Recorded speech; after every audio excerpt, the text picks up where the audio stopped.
દાખલો ઇમ્પોર્ટન્ટ છે, અઘરો છે, અન્ડરસ્ટેન્ડિંગ માર્ક્સ છે.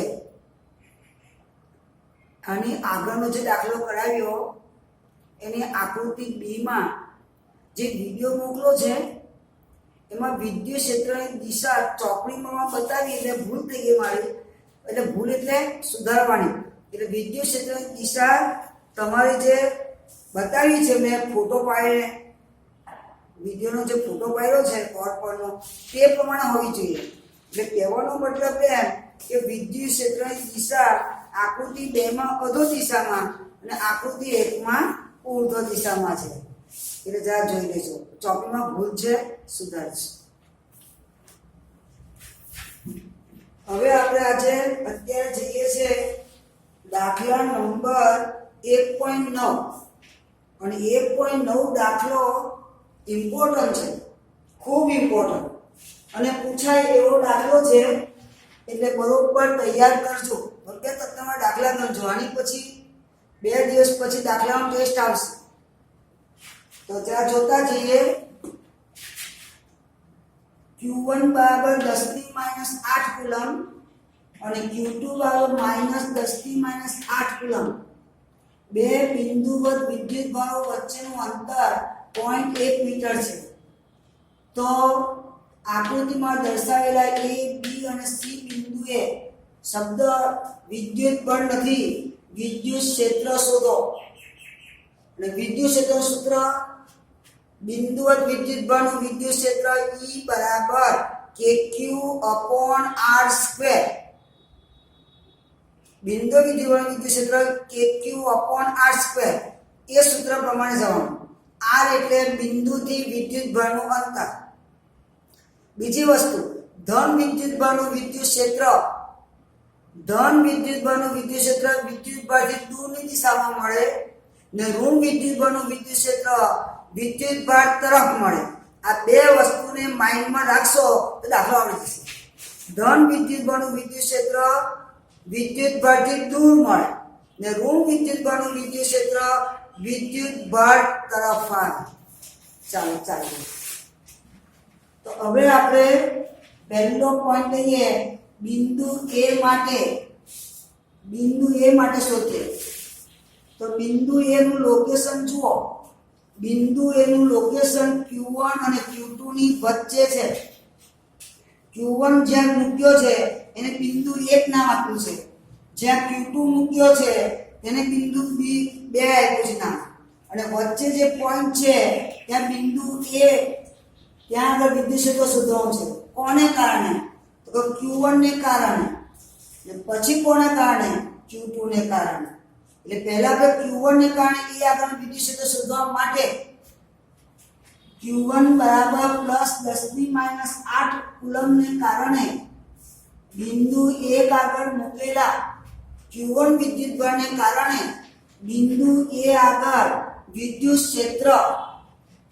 હવે વિદ્યુત બળ Q1 છે એટલે E1 અને બિંદુ A છે એટલે E1A અને મૂલ્ય શોધીએ છે એટલે માના ઋણ પ્લસ માઇનસ જતું રહે kq1/r².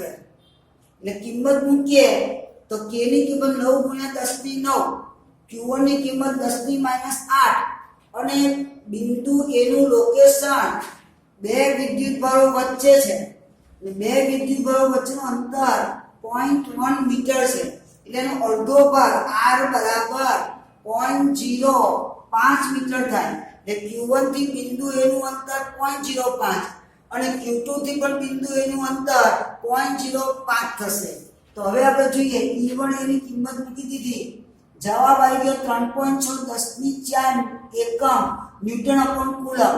પણ દિશા તો અમને હું શીખવાડી દઉં કે ધન વિદ્યુત ભાર માટે વિદ્યુત ક્ષેત્રની દિશા વિદ્યુત ભારથી દૂર. એટલે આ તમારો વિદ્યુત ભાર Q1 ને Q1 થી દૂર એટલે આમ. એટલે લખ્યું છે જમણી તરફ આમ થશે. હવે Q2 ને કારણે A આગળ વિદ્યુત ક્ષેત્ર.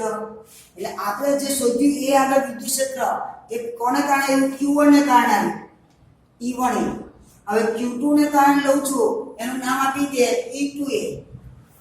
E2 એટલા માટે Q2 ને કારણે છે, તો અને Q2 ને કારણે E2 અને A આવે એટલે E2A બરાબર K Q2 upon R square. 9 ગુણ્યા 10 ની 9 Q2 ની કેવળ -10 ની -8 કુલમ અને 0.05 નો વર્ગ. R તો બધું સરખું છે એટલે Q2 ને કારણે અહીંયા વિદ્યુત ક્ષેત્ર. ચાલો કિંમત મૂકી છે, જવાબ આવશે 3.6 10 ની 4 ન્યૂટન અપોન કુલમ. 3.6 10 ની 4 ન્યૂટન અપોન કુલમ. પણ યાદ રહે ધન વિદ્યુત બળનું વિદ્યુત ક્ષેત્ર વિદ્યુત બળથી દૂર ને ઋણ વિદ્યુત બળનું વિદ્યુત ક્ષેત્ર વિદ્યુત ભાર તરફ. એટલે અહીં આગળ E2 એ જે છે એનો એરો આ તરફ આવે અને E1 એ જે છે એનો એરો પણ આ તરફ આવે. ઇન શોર્ટ બંનેની દિશા એક જ થઈ ગઈ.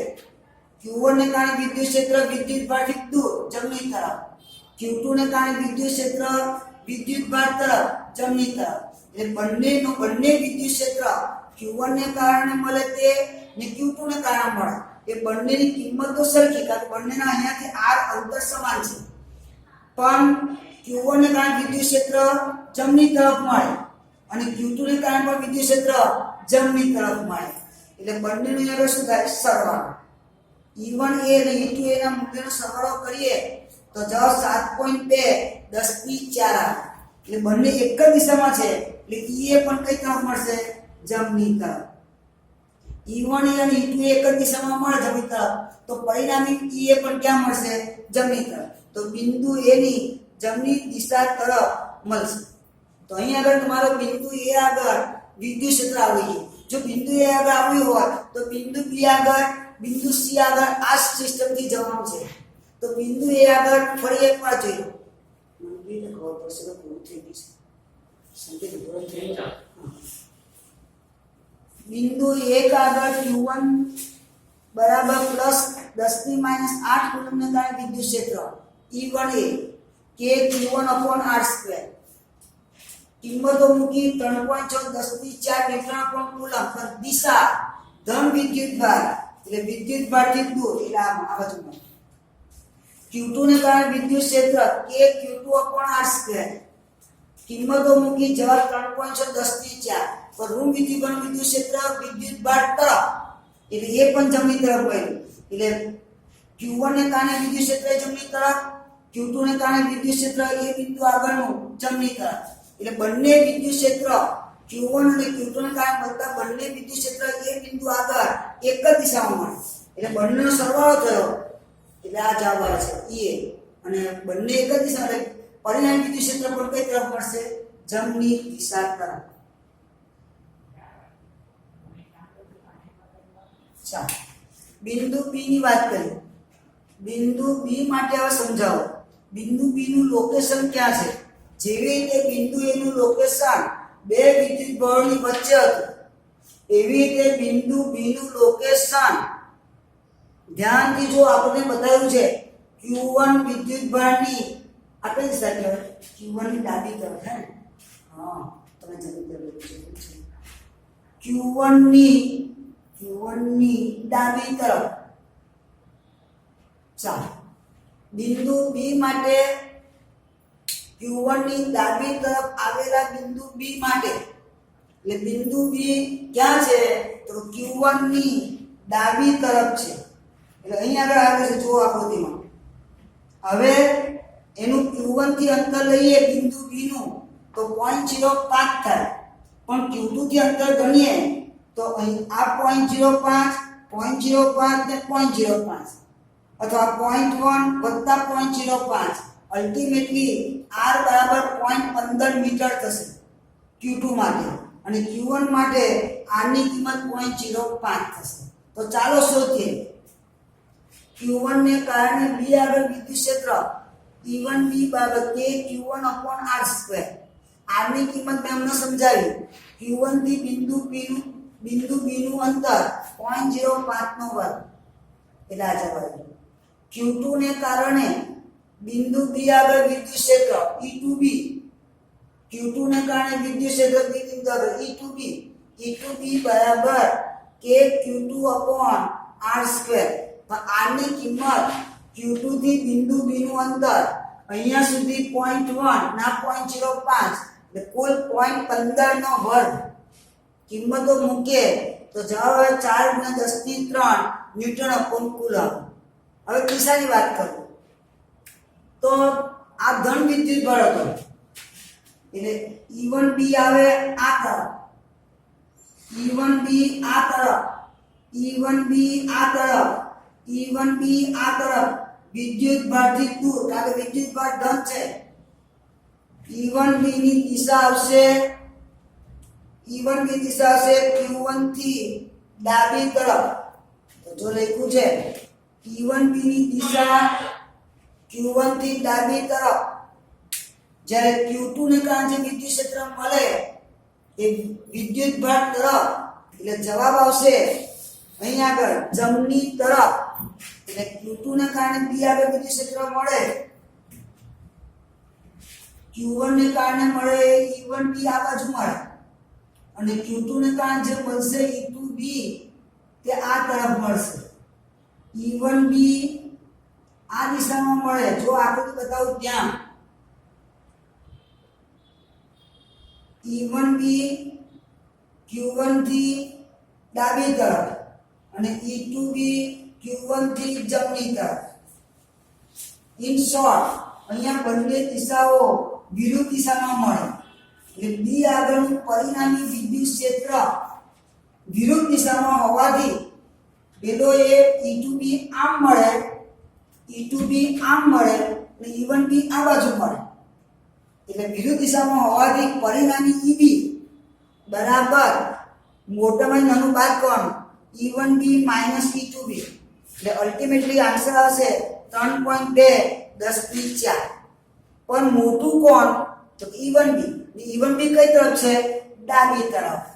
માટે પરિણામી B ની આ જે પરિણામી વિદ્યુત ક્ષેત્ર મળે અહીંયા આગળ B આગળ એની દિશા પણ કઈ હશે? ડાબી તરફ.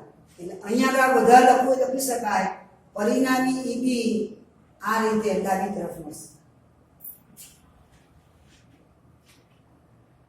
Q1 ને કારણે વિદ્યુત ક્ષેત્ર B આગળ E1B 3.4 કિંમતો મૂકતા પણ દિશા વિદ્યુત ભારથી દૂર એટલે હું એક્શન કરું છું. જુઓ આ બાજુ જાય Q1 થી ડાબી તરફ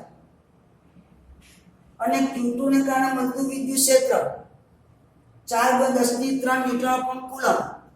Q2 ઋણ વિદ્યુત ભાર છે એટલે એની દિશા આવશે Q1 ની જમણી તરફ. એટલે એક્શન બતાવું છું. E1B આમ મળે અને E2B આમ મળે. બંને વિરુદ્ધ દિશામાં મળે એટલે મોટામાં નાનું બાદ કરીએ તો E1B ની કિંમત વધારે છે એટલે E1B માંથી E2B બાદ કરીએ તો જે જવાબ આવે પરિણામી વિદ્યુત ક્ષેત્ર B આગળ. પણ દિશા પૂછે તો જેની દિશા જેનું મૂલ્ય વધારે હોય તે દિશામાં. તો કોનું મૂલ્ય વધારે છે? E1B. E1B કઈ તરફ છે? ડાબી તરફ. માટે પરિણામી EB ની દિશા ડાબી તરફ આવશે. ચેક કરી. ચાલો હવે છેલ્લું બિંદુ C આગળ. બિંદુ C આગળ Q1 ને કારણે અને Q2 ને કારણે બધું વિદ્યુત ક્ષેત્રના મૂલ્યો સમાન હશે. કેમ કે R સમાન. આ બહુ સહેલું છે એકદમ. પેલા બેમાં આમાં R કેવો હતો? જુદો જુદો હતો. આમાં R ની કિંમત 0.15 હતી એટલે બંને મૂલ્ય જુદા જુદા આવ્યા. જ્યારે C આગળ Q1 ને કારણે વિદ્યુત ક્ષેત્ર E1C અને C આગળ Q2 ને કારણે વિદ્યુત ક્ષેત્ર E2C. હમણાં ફરી બોલું છું, વિદ્યુત ક્ષેત્ર આનું જે આવે એ વિદ્યુત ભારથી દૂરની દિશામાં આવે અને આનું વિદ્યુત ક્ષેત્ર વિદ્યુત ભાર તરફ એટલે એરો આમ કરે અને આનો એરો આમ છે.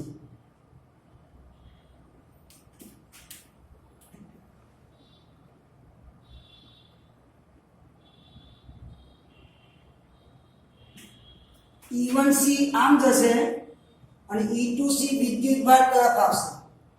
હવે પાછા આપણે શું કરીએ? E1C અને E2C બંને મૂલ્ય સમાન આવશે કારણ કે બંનેનું જે અંતર છે 0.1 સરખું છે. એટલે અહીંયા આગળ લખી દીધું કે Q2 Q1 અને Q2 ને કારણે બધું વિદ્યુત ક્ષેત્રના મૂલ્ય સમાન, કારણ કે આ સમાન છે. એટલે E1 C અને E2 C બરાબર KQ1 upon R બરાબર KQ2 upon R. મૂલ્ય લીધા એટલે માઇનસ ચિહ્નને એવોઇડ કરજો. એટલે E1 C બાર E2 C બાર 9 બાય 10 ની 9 10 ની માઇનસ 8 0.1 નો વર્ગ. એટલે અહીં તમારો જવાબ આવ્યો 9 ગુણ્યા 10 ની 3 ન્યૂટન અપોન કુલમ. કહેવાનો મતલબ આ કોનું મૂલ્ય તો કે E1 C નું મૂલ્ય ગણો તો એ 9 ગુણ્યા 10 ની 3 અને E2 C નું મૂલ્ય ગણો તો પણ 9 ગુણ્યા 10 ની 3. મૂલ્યની દ્રષ્ટિએ આની કિંમત પણ 9 ગુણ્યા 10 ની 3 અને આની પણ 3. આપણે તો એની દિશા પણ જાણવી હોય તો શું કરવાનું તો કે સબાચક પૂર્ણ કરો તો કોમન પોઈન્ટમાં જે વિકર્ણ દોરીએ એ વિકર્ણ પરિણામી C આપે. એટલે C બિંદુ આગળનું પરિણામી વિદ્યુત ક્ષેત્ર આપે EC. અને EC ની દિશા જોવા જઈએ તો ખરેખર આમ જોવા જઈએ તો આમ આ દિશા કઈ કહેવાય? આ કઈ દિશા છે? જમણી તરફ જ કહેવાય. હા, જમણી તરફ. EC ની દિશા જમણી તરફ મળશે. શોધવાની કેવી રીતે તો 11માં તમે શીખી ગયા છે માનાંકમાં C / √A² + B² 2AB cos θ. એ સૂત્ર એપ્લાય કરીએ. E1C² + E2C² + 2E1C ગુણ્યા E2C cos 120. તમને વિચાર થાય કે cos 120 કેવી થાય તો થોડી કોમન સેન્સ દ્વારા તો ખબર પડી જાય. અહીંયાથી આખો આ ખૂણો 180, આખો ખૂણો 180 એટલે આ 60 અંશનો ખૂણો બાદ કરી દઉં તો આટલો ખૂણો આવે 120. આખો અહીંયાથી આખો ખૂણો 180 થશે, એમાંથી આટલો ખૂણો 60 બાદ કરી દઈએ આપણે એટલે આ જે ખૂણો આવશે આપણો તે 120. E1C અને E2C વચ્ચેનો ખૂણો. હવે E1C અને E2C ના મૂલ્ય સમાન છે એટલે E2C જગ્યાએ E1C મૂકી દો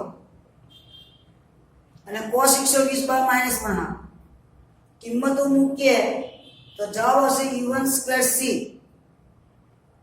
વર્ગમૂળ કાઢે E1C. E1C નું મૂલ્ય આપણે ઉપર શોધેલું છે 9 ગુણ્યા 10 ની 3. તો અહીંયા આગળ તમને Q1 અને Q2 ને કારણે C બિંદુ આગળનું વિદ્યુત ક્ષેત્રનું મૂલ્ય 9 ગુણ્યા 10 પરિણામી વિદ્યુત ક્ષેત્ર 9 ગુણ્યા 10 ની 3 મળશે ન્યૂટન અપોન કુલમ. પણ દિશા આ બાજુનો અર્ધગણ્ય છે બહાર તરફનો એટલે જમણી તરફની દિશા.